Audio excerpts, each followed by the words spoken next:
My name's Chris. And I'm Kristie. This is the Washing Up Podcast, and we're a bit more echoey. Woo! Hello. It's designed because we built our own stadium. It's appropriate. It is. No, it's not because we built our own stadium. No, it's because we went somewhere special. We did. We did say we'd have an extra podcast for you, and we felt we needed somebody to kind of be on it. And who is that person, Chris? Okay, so I believe, as they say on the gantry, Hoda, hang on. Hi, I'm here. You got it right in the end. That's great. But let me run with that. It's Hoda, Hoda, Huda, Honda, Hoover, Hoba, Hobo. I love the Honda. Hootie and the Blowfish is and what Hootie I saw. and Hootie and the Blowfish. So it's absolutely fantastic to get to sit down and talk to you. We've been waiting for this. How does it feel to... Well, start with the obvious question I ask everyone. How does it feel to watch yourself, A, on television, and B, watch yourself get eliminated on television? A, it's the weirdest thing to watch yourself on television. You know, you think, oh yeah, it's all well and good when it's filming, and then when you currently see it, you're like, oh, okay. But to watch myself get eliminated, I mean, look, I got used to it by then. So to watch myself, you got used to being eliminated by then. got used to being in elimination. Got used to watching myself on TV. Yeah. So was just anticipating that moment, and it was good to watch. So here comes the cake pops. I knew what was happening. So, it's been really interesting to watch, and let's use some Masterchef words, shall we? Okay. Your journey. Your food journey. Your development over the years. Yeah, the way that you managed to hero so many ingredients. What else am I missing? Hero, food journey. You Masterchefed it up. You Masterchefed it. That was the new one from last night. You Masterchefed it up. What did you sort of, when you went into the process and went into Masterchef, what was it you were hoping for? So what were you thinking that you wanted to get out of it? Look, I went into Masterchef hoping that, for me, I'm a social worker by trade. I've worked in the mental health sector in management positions for over 10 years. And I've seen a lot. I've seen, how we operate under government funding and how many restrictions there are. For me, there was a lot of, there's a big need for, especially in disadvantaged communities around Sydney, to have education for families around healthy eating, nutrition, and more than that, how to be able to cook on a low budget with minimal ingredients, but maximise the outcome of the fresh produce. Yeah. So, that sort of drove me to actually apply. So apart from many years, family and friends have been encouraging me to go on, and I've been this tastes so good, you should be on MasterChef. Exactly. So it's almost that whole, that looks so pretty, you should be on MasterChef. So for many years, people have been encouraging me. I've gone, nah. But, when I did work with that community and saw the need, I felt that I should, and there should be something like that around Sydney. So absolutely. Yeah. I used to work with people with disability, and one of my favourite programs to run was the cooking program. So I had a lot of people living in the community who were very narrow in what they perceived as could be accessible in terms of food. So we'd explore different recipes and whatever, and introduce things, and also look at how you can make a healthier option, or how you could different ways to get, like if you wanted a quick hamburger, yes, you could go to the shops, but this is how you can make it at home. That's right. And looking at it from that perspective. And food just brings people together, 100%. And friendships formed through that. And so there's a lot more to food culture than what goes on a plate. It's really about building community. So what you're doing is, your food dream is so socially responsible and caring. I love it. Yes, thank you. And it's something as well we've seen with, Elena Duggan, who's working within schools and doing that with kids at disadvantaged schools and kids with maybe troubled backgrounds, and she's working with them on using food as their access point. Yeah. So it's something that I really, I'm a big fan of that sort of thing, and that just makes you go further up in the estimation. Because if there's one thing you needed, it was to go up further in our estimations. So because putting George in his place was like pretty up there. That was hilarious. Just like, it's coming, all right? all right. So let's probably go to what we've said a number of times has been our favourite moment of the series so far. Yes. The moment where you actually stepped outside the norm and taught the people in the kitchen something. First of all, how nice is Nigella? And secondly, what was that moment like where you had everybody gathered around your bench watching you? Look, Nigella, she's exactly how you see her on screen. She's so beautiful, such a beautiful woman, stunning personality. Does she have like an aura of glow around her? Like when she walks in, like there's a chorus of angels. Totally. And the way she walks, it's like she's gliding. Like, she's just like the way she's... I'm here. I'm here. And we're just all like, fangirling, George following her around. And George is yes, like... Yes, Nigella. Adding that to the reasons I couldn't be on Masterchef is because I'd be in a corner tittering. Just like, I can do this. I almost did. And, having all the judges at that time watching me do that hand-pulled cotton candy it was insane. Look, I didn't look up at them at all. And they're talking to me and I'm answering, but I'm not even thinking about what I'm answering. You're just standing next to your body. I'm just thinking, if I stuff this up, I'm screwed. That was from memory, wasn't that? That was the second time you tried it, and the first time it didn't quite happen. That's correct. So that's pretty gutsy. Yes, and everyone pretty much came and said, "Really, you're doing it again?" It's gonna work. But I guess for me, and I just wanted to show that's my personality is that I don't give up. And that things fail. Like it's just that it's part of life, It's Absolutely. a fact of life. So not everything has to work out perfectly, but it's really how you come back from that. Mm-hmm. And I knew that recipe worked, but I also knew that in the mystery box I didn't have like something like lemon juice, and like vinegar reacts differently to that to the sugar syrup. Yeah. So. But I still gave it a shot, thinking, okay, if it did help and worked, I'll go with it. But I had to do it again because also in that first attempt, I promised Nigella, and I saw her face light up and go, wow, I've not seen that done before. I'd be interested. So to have her leave and not be able to show her that more than winning anything was my... You're like, look, I can do it. I promise. I'm really... And then when you see her on her next, cooking show and she's making, you go, I taught her that. Me or me. Don't forget to reference hashtag.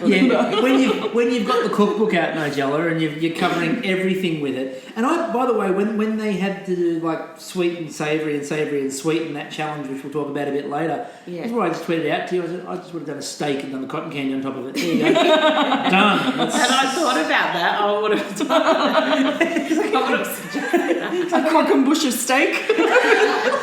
A steak and bush. That would have been good for the 2.0, the crock and bush 2.0. Reinvent it. What are you making it out of? Are you making a shoe pastry? No. Mignons. Little mignons. All the way up the town. Cotton candy holding it together. Having it nice around. Yeah. A macaron of lamb at the top. I need to make this. I've just decided I need to make a... For Meatapalooza, we have an annual gathering with our mates because they're all foodies called Meatapalooza. Okay. Where basically everyone just picks like a meat dish that you wouldn't normally, like it's big and bold. So one of our friends has got a smoker, another one's like massive into like, what's he... Oh, not roasting, I'm thinking like goat. Goat. He's massive into goat. He makes a lot of goat.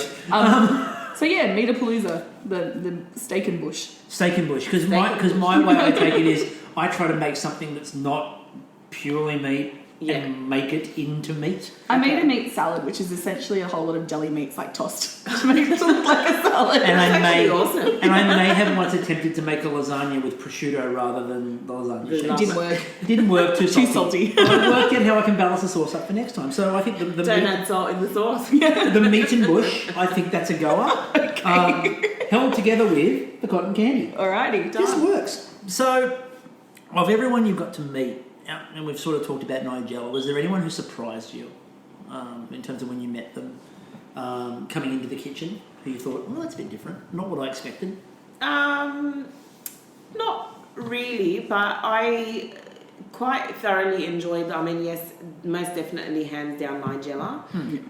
Maggie B was another one who, like, for me, she's so lovely. The thing is, it's not really a surprise element, but I guess from the perspective of that, you think that they're putting on a facade on TV and then, you know, showing something else. But no, they're really the way they are on TV in real life. So for me, that was probably the surprise component. But apart from that, no, I really enjoyed all the guest chefs. Yeah. And so hanging out with Gordon Ramsay. I mean, you got a pretty good run there. Like. Great run. And what we loved about Ramsay Week, by the way, was it started off with all of the judges and Gordon. And by the end, it was just Gordon and them rocking up like at the end of the day to go, oh, we're here now. And Ramsay's like, I got this sorted. That must have been a bit of an interesting experience. Oh, Gordon Week was, look, it was amazing. It was an interesting experience. And did you witness the fish throw? I was on the winning team. That's right. I was on the other team, so I didn't witness it, but I could hear some of, like, every so often I'd tune in and out and go, oh, shit, they're in the crap. Keep cooking, keep cooking. How many times did he attempt to throw something? Because it was the night before where he attempted to throw the packet. And it was so light that he threw it and it just sort of dropped to his feet. Caught the wind. And you can almost hear it in his head, a bit like you with Nigella of going, I'm not going to let you leave until I get that cotton candy right. Gordon's like, I'm not leaving until I throw something and it goes. So the fish, that'll work. And done. I can go now. He had the perfect throw. No, look, his throw was all right. Like, and if he felt it wasn't going to get far enough, he'd sort of like try and bowl it. Underarm it, do it again. Can we retake that? Well, I want to throw this fish further. That's not far enough. Measure it. You're there till 3 a.m. just trying to get the perfect throw shot. So, in terms of some of the challenges you actually had to do with the team challenge, do you prefer the team challenge where there's two of you or it's a bigger team? Interesting question. Having two people, and I have always said this, there's like not many, I guess you can sort of come with a clearer idea or a picture of a menu. Not too many opinions. Bigger team, there's a lot of, like, of course everyone wants to showcase something and everyone has an opinion, which is great, but it takes a lot longer to sort of narrow down. Having said that, though, in a team you've got more hands to help. So, and of course, some of us become like demon leaders who manage to rally a team to absolute victory. And how did you keep Khan going despite the disappointment of the fireys that came in? Because we were all expecting, like stripper fireys. Yeah. And instead you got the upper hierarchy and administrative services. Still important people. Vastly important people, but everyone's going, bring on the firemen! And I've never seen Twitter be so disappointed. No, look, definitely. Everyone's like, oh, it's Uncle Joe. Because I'm not like, I don't have wrong expectations. When I was 19, I worked at the University of New South Wales, right? Yeah. And it was in that, do you remember the crazy storm in 1999? Like the hailstorm that ripped through Sydney? Mm-hmm. Well, that had ripped through and done some damage to my car. But there were just firemen everywhere on my drive to work. Like, it was fantastic. But we were also doing a review, like it's like a comedy show. And we were going around advertising it. So we thought, me and a couple of other girls, we'll go give some of this to the fireys around because, they'll need, and they'll have some time off and they can come to the review and blah, blah, blah. Anyway, we went, there were also army guys there. Right. And there was like we'd been going around, we'd given a few pamphlets out and whatever, and there was a park, and we saw some army, like, cars there, so we thought, oh, there's a few of them. Now, this is how good camouflage works, right? I swear blind, we only saw like 5 guys, and I've like jokingly walked up going, hello, boys, and then suddenly there's movement, and there's like at least 50 of them. Oh, no. It was fantastic. So we got a cool photo with 50 army guys. Not quite the fireys I was talking about, but still. Not quite the stripper type. Eh? No, not quite that either. I actually like the idea of there being a team challenge before the end of this year involving the army. Yeah. And you don't actually know how many people you're serving. Yes, So you have to guess the portions and you have to guess how much you're going to need. And everyone just stands still and then they go, right, now. And then everyone moves. And there's the desert team and the bush team because they're like who's got different enough, camo. and you have to see who's got enough food. Who's predicted enough. But That, if there's ever a challenge, that should be my challenge. that's sure. So, team leadership in something like this, how difficult is it being the person that has to sort of coalesce ideas together and sort of everyone's got what they want to get out, because obviously there's still the competition element. Yes. But everyone needs to also work together to do the best dishes. How do you do that? Well, look, given my experience in my normal day job, for me, I work on people's strengths. So it only made sense that people cooked what they wanted to cook and what they loved cooking. Yeah. And the only thing basically that I had to do was make that menu sort of harmonious. So rather than having, something left of something totally, on the other scale. A meat and bush. Could you imagine having Chris on your team? What are you making? A meat and bush? Okay, you just put him in the corner and I'll don't be serve it. So, it's always hard because you've got that pressure of if you're the losing team, you carry that guilt. But at the same time, you don't want people to feel like also that it was their fault either, like whoever's made what. So, I just said, right, everyone, what do you want to cook? What's your strength? And then everyone just came up with something that they really wanted to make. Yeah. For example, with Samira and her bread. I mean, she loves making bread. Yep. Yeah. And we love watching her make bread. And she's really good at it, I would say. It made sense to have her bread incorporated somehow, given that we had wood fire ovens. So, definitely. It was that sort of thing, and because of that, you get more productivity. You get people actually caring, like wanting to make what they want to make it good, and because they feel valued and that they're intrinsically a part of it. It's just good management. So I saw that on the screen. I'm like, yes, it's good. Yeah, it's good. That's a good way to manage. Now, another interesting sort of question. Not that I think that anyone would try any less, but is it hard when you've got people on a team who have an immunity pin, who perhaps then, if they go through, the worst that may happen to them is they lose their pin. Yeah. So, I don't know, have you ever seen, I mean, not that anyone would try any less, but is that something that anyone ever thinks about in terms of, well, they've got their pin, so maybe they'll, if it doesn't go as well, they're not going to be too fussed? Oh, look, I think generally from what I've seen, the Pin Brothers, as they're called. It's very 1950s America, by the way. Everyone's suddenly getting pinned. This is my pin brother. So they're, basically, like, of course there's that element that, all right, well, if they are in elimination, what they have to do is probably use their pin. Unless you're Loki. Sorry, Loki, but come on. Who said it? Not me. I said it. It was me. Don't blame it was me. So for them, I guess my drive behind them that day was, now I know you two have pins and I know you can use it at any stage, but you really don't want to let them go at this point, right? And exactly. They go, right. So we want these pins forever. We want these pins forever. So I was willing for them to keep the pins for that team challenge. Yeah, you're like, you know what, guys? You don't want to burn them yet, do you? No, and we'll use that as their driving force to keep them. But and like it is what it is. But look, Sashi, Reese, and even poor Khan, when he had him for that. I had it for a day. Yeah. Very short. I was so rooting for him. It's like, it's Karen's week. How the mighty have fallen. It was like when he was cooking the other night to try to get into the immunity challenge. Yeah. He's like, I want my pin back. Yeah. I want my pin. I want the pin. I had it.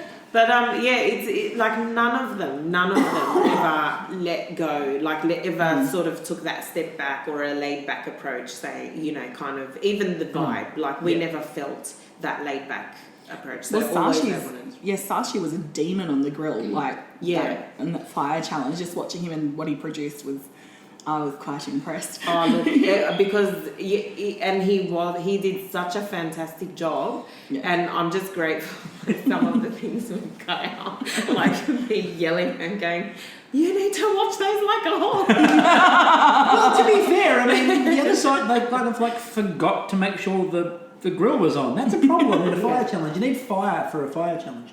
Most definitely. In terms of some of the other challenges, 3D printing of food. Sure. Did you ever get to press a button? Yeah, did you press anything, or did you just get to watch him press all the buttons? No, we had to press and make sure the syringe was rightly done, and that it was, because it does like a little tester. So if it's not coming out properly or in the right height, we have to adjust that height and stuff. So you got to use some of it. We got to at least touch the So I'm assuming there's one on order for the kitchen at some point in the near future. My kitchen? Yeah. Nah. What, you don't want to 3D print food? Because I've always found my problem in most of my food is that it's so two-dimensional. Could you imagine your children? My food was being called one-dimensional. Apparently, we'll come back to that in a minute. We're going to come back to that. So I need to get to 2, and then I can get to 3. You can't graduate to the 3rd dimension until you found the second one. Exactly. That was an interesting challenge, that one, because I didn't personally, and this is not you, this is me talking here, I didn't think that was a lemon meringue pie. It just seemed like it was an excuse to show off a 3D printer, which is all well and good. Because if I had one, like everything would be 3D printed. It's like, Kristie, I just want a coffee. I'm 3D printing you a coffee, okay? How do you think I'm planning on making the meat and bush? It's 3D printed. I'm 3D printing the meat. That's awesome. That would be cool. Nobody can understand the level of food going on in my head right now. You don't quite get there. So I guess then the question is, you've got one on order? I've built my own. It has spare parts and a couple of hopes. So we'll see what happens with that. What was more unusual with that challenge, the 3D printer or the building? It took me, it's a bit weird because I was just going, oh yeah, it's a building in the middle of nowhere. So it took me quite some time. I'm so embarrassed to say this, to realise that it was trying to mimic a Rubik's Cube. To be fair, it's not that obvious. Right? When the designer's going, the cube, I was like, that's not a cube, but I'll go with the I'll pretend. It was a couple of years till I realised my high school was based on looking like a boat. I'm like, it's like round windows. It's like got random catwalks out. The bell for every period. My high school teacher, coming out with a pirate's hat on. Peg leg. But no, I to be honest with you, until they went, it's based off of Rubik's Cube, and everyone went, yeah, of course it is. Of course it is. It's always based on. No, it just looked like somebody lined the building up, and then actually what it looked like was they built it out of Duplo or something, and their child had come along and knocked it. And when they came in to look at the final presentation, they didn't have time to fix the problem, so they went, "Yeah, that's what we're going for. It's a Rubik's Cube kind of feel. I love it. Let's build it." How much do you need for that? Well, it's now a couple of $1 million extra than I had previously. Sold! So I like that idea. I think that would be an interesting... Great, we're renovating shortly. I know what's coming. The house is going to look like a Rubik's So Cube. if we find a Rubik's Cube house, that will be the room. That will be the room that contains the 3D printer. So are you going to have one dedicated room? Just one room. Yeah. It's just going to be a giant... Well, if I'm going to make a proper meat and bush... Yeah. I need a room to print this 3D printed meat bush. You know that? No, because I know that like you take things seriously. Like this is all well and good to joke about, but I know what's coming. You're predicting deep Hang down. on. What's the meat really going to be made out of is the question. No, it's going to be Devon, I reckon, just like No, you should know. You're going to put it in the You should know I don't like Devon. No. How much quality chuck mince can I get down into a puree to then reprint a steak? Yes, I'm going to take steak. I'm going to mince it. I'm then going to mince the mince. I'm then going to mince the mince of the mince. And then I'm going to puree it and then recalibrate it into steak again. Because why not? let's move on. Because I know You what's just let me coming. know how you go with that. Everyone will know how I go with that. Everyone. Dedicated Insta. All right, so in terms of actual things that you got to cook, what was possibly the least favourite thing that you had to do in there? Out of... It can be challenges or things you made yourself, or it can be whatever, a challenge dish. I don't really mind whichever it is. least favourite. Was there something you look at and went, I'm never doing that again in a million years, I'm never doing that again? Yeah, 3D printing aside, because... There was. It was the comfortables. That's right. I was so hoping you were going there. When I asked that question, I had the comfortables in mind. Tick, tick, tick. This is a new line for George. Tick, tick. So, the idea behind them, just quick, easy, that was the general idea behind making them for the challenge, was just they're quick and easy and they're fast. And Look, in hindsight, we probably could have put them on skewers. And then, grilled them to order. That's hindsight. hindsight's a wonderful thing. It is a wonderful thing, and that's why I never lose sleep over these things. It's like I started to be known as the Hoda, coulda, woulda, shoulda.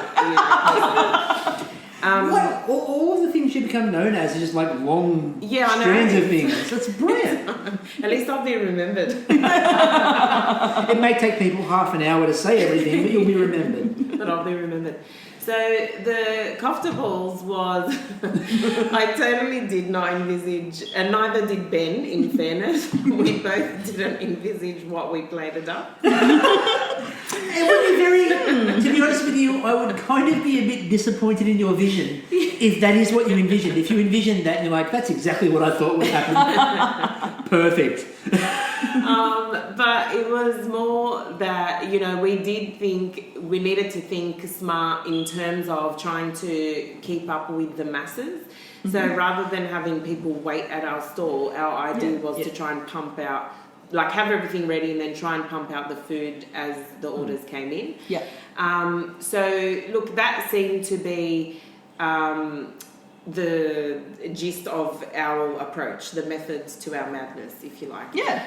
Unfortunately, It's a bit like communism. Works in theory, not so much in practice. In practice, it's kind of like me telling Sashi with the fish in the team challenge, watch it like a hawk. That's what we had to do with these comfortables, was watch it, because they're small and they could easily dry out and overcook. And unfortunately, that's what happened. And in the pressure of especially when you're down to the last hour in a challenge like that, you're really thinking ahead of, we still got to finish the salad, we still got to make the sauce, we still got to make the flatbreads, we still got to, there's so many elements to still do that you're thinking, okay, they're good for a little bit. We'll jump onto that and then, oh, crap. That little bit was a bit too long. I got it. I don't got it. No. I don't got it.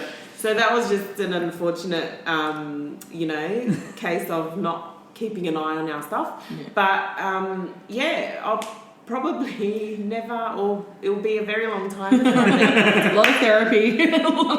And in contrast to that, baby steps, just start by making, some spaghetti meatballs. Start with that, work from there. In contrast to that, was there something that you made that you never thought about making that you went, I love that. That's my favourite thing that I got to do. It's got to be. I've got to say my ice cream cones that I serve to Nigella, because I was building, as you do, Chris, in your mind, you build things in your head. Yep. So, 3D printed meat. So I was thinking about that particular dish for quite some time and building it in my head. So going, okay, well, I know I can make, all these elements. How will I plate it? How would it look? And I wonder if I added halva in that cone, would it add, a different level of flavour? So I built that dish in my head and secretly never practiced it. That's gutsy. What we're learning about you today is gutsy. Very, very. Yeah, never practiced it, but when I heard the words snap, crackle and pop, I was like, I got this. Yeah, I've got this. I got this in my head.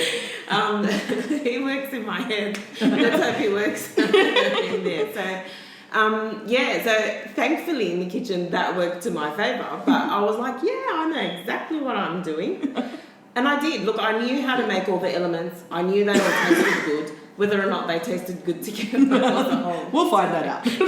That's what I was just praying for. I think it was the first time in the promos that they did the whole golden glitter, mysterious, who serves up this dish? What is the amazing dish? Cover it over. And then no one could see my long sleeves in the shot. They covered it up. It's about covering up and about sort of hiding them. So we need to talk about your last week, and we need to talk first of all with the sweet and savoury and the savoury and sweet challenge. Yeah. And I said, why did you just do steak with the cotton candy? That's what I would have done. You could get it past your team.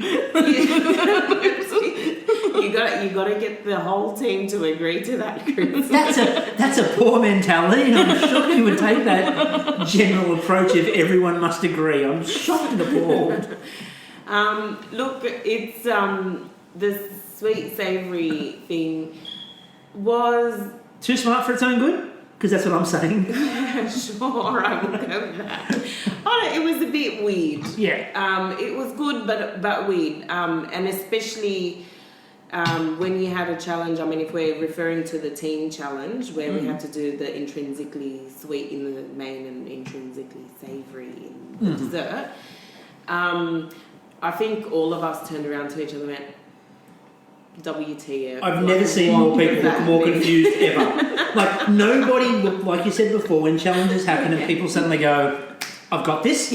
I didn't see a single face of anyone in there who went, I got this. Everyone looked at each other and went, you. I would have been I was prepping myself to have to decorate a whole Bunnings greenhouse and sweet stuff. In that sort of challenge, though, would you, if you were, running the show, would you go with the people who normally make desserts and put them on mains and get them to flavour their mains like that? Or would you sort of keep the people on what they're more comfortable with, but then make them change flavour? I would probably pair up people, so sweet and savoury, and go, right, you come up with the sweet and the savoury bit, make it work. You have the savoury bit, you work out how to make that sweet. You come up with the sweet bit, you work out how to make that savoury. Go. Because at least you'll be getting two good things, you know, and then they can just adjust for balance of flavour. You'll get Ben making the meat and Hoda making the candy. Exactly. We are such a dynamic duo.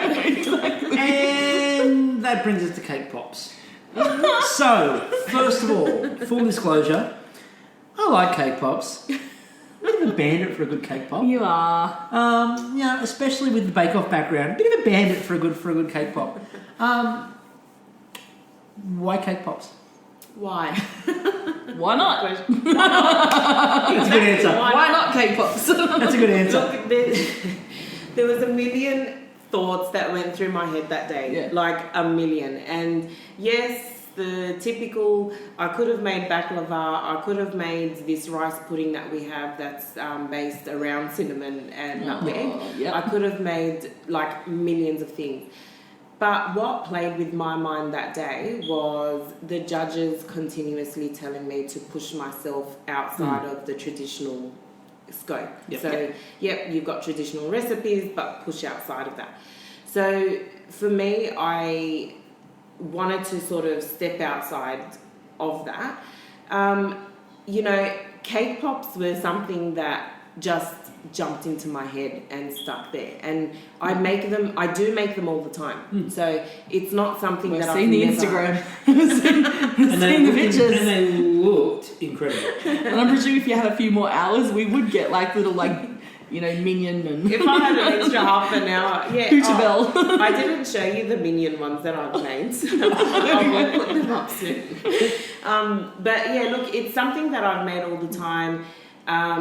Yes, while people say, oh, you're channeling kids and things like that, it is, but a lot of people have them at wedding dessert tables. They're quite popular. They are popular. kind of the trend. Yeah. People go, oh, that's for kids, and it's like, quite frankly, my older friends wear glitter and unicorn horns more often than like the kids I know. Yeah. So, And when you look at like a lot of birthday cakes now too, a lot of the kids, the birthday cakes are like the more serious, all the vanillas and stuff like that with all the icing on it. Yeah. And the adult cakes are the ones that are a bit more out there and over the top and overboard, because you want to go back to that sort of almost childlike, I love this, this is great, I want to eat this and enjoy it. So for me, it was with the week that was as well, given that, we had Catherine Sabbath with the birthday cake challenge, and it was the week and all that. I was thinking, why not put it in a small form, something petite? We were a bit surprised. We were a bit surprised to see, the madcap genius that is Kirsten Tibbles in there. And it was just the wheel, and then it was, now make something yourselves. Were you expecting that when she walked in the door you were going to have to make something like insane? like the chocolate wheel. Like the chocolate wheel? The chocolate like wheel. rather than come in with the chocolate wheel and spin it, it's like, no, make the chocolate wheel. Yeah, I would have actually rathered that. I got this tempering chocolate bit down pat. I do have the tempering done. So, look, I did expect a pressure test. I wasn't expecting, okay, go make something good for your lives type of thing. But what threw me more was that everyone cheered when I got cinnamon except for me. I love that. Of all the people who weren't happy with cinnamon, which one would you have preferred? What would I mean, there were so many things that Banana? I could have done. Yeah, I'll make an awesome banana bread. I could have made banana bread cake pops. Dipped in the banana chocolate. So my abiding memory from that challenge was just it was Ben just gnawing away on the end of the wedge. For me, the whole challenge should have just been everyone cooking while they were just eating their wedge. It's like Ben was just standing there. It's like first of all, it was that little bit of a I just had to taste. Yep, it's definitely coconut. Then later on, by the next, he's got it in his hand and he's just like gnawing away the coconut wedge. I love Benno. Ben has become known for when he cooks, he also has either a snack or lunch with him on the bench. Hey, cooking is hungry work, okay? So it's like the other day when Zumbo came in and then, he was snacking on the song. He is all of us though. Like, it's if you could, Totally. And that's how Ben is. Like, he'll always make sure he's got a snack and he'll just eat it while he's... That's just good forward He's my planning. new culinary hero. He's the hero we need in these trying times. He's the hero we need. The man who snacks while cooking. So obviously with Masterchef now being over for you, what are you sort of looking to do now post? Because you get those little blurbs at the end, obviously, where everyone talks about what their food dreams are. But sort of, where are you planning on going with yours? So I have been to Lebanon and got some good inspiration from there in terms of like food and in particular desserts. Mm-hmm. So Middle Eastern desserts. So I'm getting my pop-up dessert bar up and running. It's called Halawa. And at the moment, I'm booked into the Cake, Bacon, Sweets show in November. Nice. So I'll have a stand and hoping to showcase my kataifi cones in different forms. So you heard it, Cake, Bacon, Sweets show November, people. Yeah. And I mean, look, maybe we'll do a poll if people want cake pops. Without having to put the poll up, I can already tell you what Twitter will Maybe say. the poll should be what kind of cake pops. If we put the poll up about should there be cake pops, 100% yes. And there'll be messages just everywhere. Yes, definitely yes. So yeah, look, at the minute, that's what I'm working on. I am working on a few other projects, like doing pop-ups in some restaurants as well. I'm doing work experience with Lennox Hasty himself at Fire Door, which is exciting, starting from tonight. Nice. Is your first task going to have to be like setting the fires? I mean, look, I have like no Karate idea. Kid. That'd be fun. Look forward to that. I'm going in blind, so whatever he has to, to show me or make me do is fine. I'm willing to go there. So, I want to make my ultimate food dream, which is to have that cooking school for the disadvantaged communities happen. Yeah. But why I'm working on all these first is because I need to generate profit in order to go into that cooking school. Oh, absolutely, yeah. So I'm sort of trying to set that up simultaneously, but also trying to get myself, get that profit going. So that we've got to be able to have the sound base to build from. But I love the fact that you're not only looking to do all these sort of dessert things for you, but also looking to help others, and that's sort of really important. It's kind of one of our favourite parts about all these sorts of shows, is the way we can use food to help other people. So it has been an absolute pleasure. It has been, Twitter has demanded it. To be honest with you, we've demanded it. Pleasure's all mine. We've been absolutely so keen to get to have this chat. We also have our normal episode tonight, people. So if you're listening to this on Tuesday, we have our normal episode tonight. So we'll be back for more wonderful hot takes. Probably not as much ranting. Probably not as much alcohol. Kristie hasn't been drinking, so we're all good. So thank you very much, Hoda, for basically having us here and having a lovely conversation. And I have to say, right, like we have been treated to a few spreads in our time. Like Gabby, I love you, but Hoda just kicks your ass.